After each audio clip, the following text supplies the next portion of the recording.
Yo, how's it going everyone? This is Agent K speaking, and welcome to the next 5-minute review, more or less, of a game called Castle in the Darkness. Castle in the Darkness is a fun and challenging shout-out to early days of video games. It's an action exploration platformer with some RPG elements, much like games from Castlevania or Metroid series.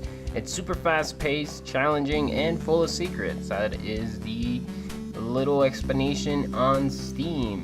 Released on February 5th, 2015, developer by Matt Cap and Nicalis Inc., and publishers also Nicalis Inc. So pretty much,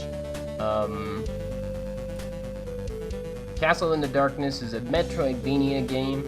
It has tons of Easter eggs and unique demos that you can play within the game. So as you play the game and unlock and clear the game, so beat it, either just beating it normal or 100%, you unlock unique demos like 2013 E3 demo type of stuff. I can't remember specifically which ones, but it's pretty unique for sure. As for me, great checkpoint placement, and as you're playing the game, you can obviously stop and save.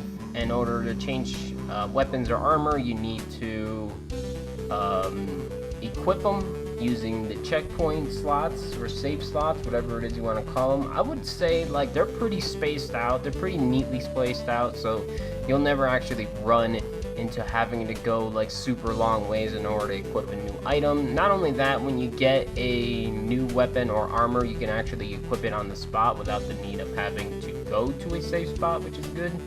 It also has New Game Plus, so if you actually end up finishing the game, which I'm assuming if you do play it, you'll unlock New Game Plus. I myself have never played it.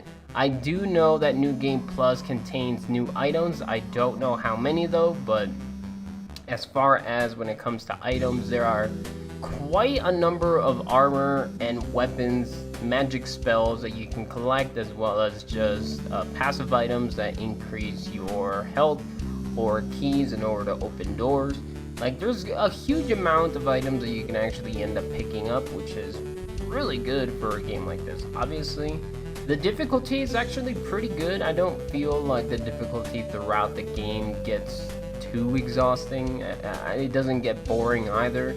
It pretty much stays the same as you go, which is good, you know. So obviously you enter a new area with a little bit more difficulty when it comes to killing enemies, or like their movesets, I guess you could say. Like, the game's not too complex, so take that however way you want.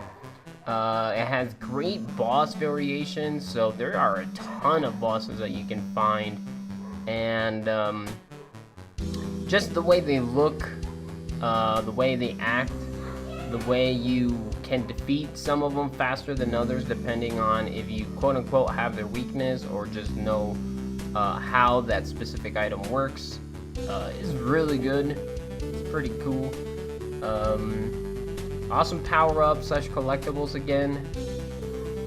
You'll actually run into quite a number of things that you can do within the game, whether if it's searching Easter eggs, accidentally finding them, figuring out how to beat bosses, or picking up items. Like, overall, the game is really good when it comes to those things. The downfall of the game, in general, crashing. I did end up speedrunning the game for a month or two, maybe, I want to say, and throughout the time that I was speedrunning the game definitely ended up crashing a lot. When it comes to playing the game casually, obviously that won't really matter to you, because again, the safe spots are plenty throughout, so you won't lose too much progress whatsoever. But there is crashing, as well as the game just crashing on its own for whatever reason, or soft locks.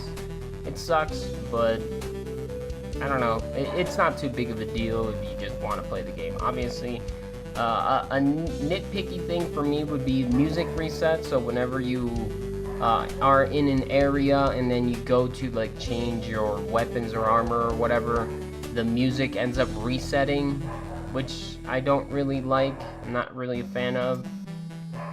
And the other downfall, I guess you can say, would be that the game moves faster than you expect. So the little hero that you are controlling moves actually quite fast.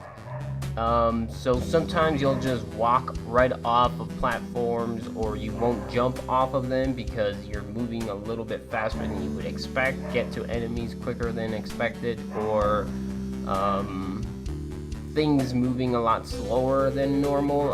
It's very hard to explain, but it was definitely something I had to get used to when it came to speedrunning the game, and it was quite a bothersome, but once I ended up figuring it out, it wasn't a problem.